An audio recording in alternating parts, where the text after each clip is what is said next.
তো আজকে যে সিনেমাটা নিয়ে কথা বলবো থাম্বনেলে নিশ্চয়ই দেখেছেন সিনেমাটার নাম ৫ নম্বর স্বপ্নময় লেন। মানসী সিনহা পরিচালনা করছেন এই সিনেমাটা।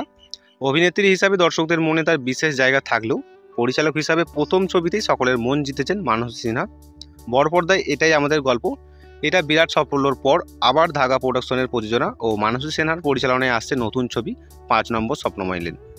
এবং ধাগা প্রোডাকশনের তরফ থেকে ২০ সেকেন্ডের একটা মোশন পোস্টার রিলিজ করেছে, যেখানে রয়েছে একটা পুরনো বাড়ির দরজা এবং পরিচালক প্রযোজনা প্রোডাকশনের নাম লেখা আছে এবং ৫ নম্বর স্বপ্নময় লেন তার নিচে লেখা আছে হারিয়ে যাওয়া ঠিকানা। এই ছবির পরিচালক মানসী তার নতুন ছবি প্রসঙ্গে বলে, আমি সম্পর্কে খুব বিশ্বাস করি। আমি মনে করি সম্পর্কটাই শেষ কথা। যে মানুষরা পরিস্থিতির চাপে পড়ে একা থাকতে বাধ্য হয় তাদের নিয়ে আমাদের এই গল্প।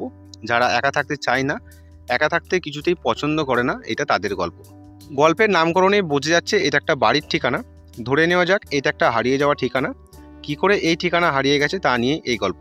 তাছাড়াও মানসী সিনহা পরিচালিত এই ছবিতে থাকছেন অপরাজিতা, থাকছেন খরাজ মুখোপাধ্যায়, অর্জুন চক্রবর্তী, ফাল্গুনী চট্টোপাধ্যায়, অন্বেষা হাজরা, পায়েল মুখোপাধ্যায় সহ আরও অনেক জনপ্রিয় অভিনেতা অভিনেত্রীদের দেখা যাবে এই ছবিতে। আরও কে কে থাকছেন তা অবশ্য ধীরে ধীরে প্রকাশ্যে আসবে।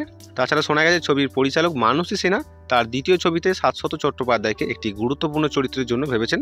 তবে এখনও তাদের সিলমোহর পড়েনি, খুব তাড়াতাড়ি ছবির শুটিং শুরু হবে। তো এই ছিল আজকে ছোট্ট একটা আপডেট। আর আরও আপডেট পেতে আমাদের সাথে জুড়ে থাকুন।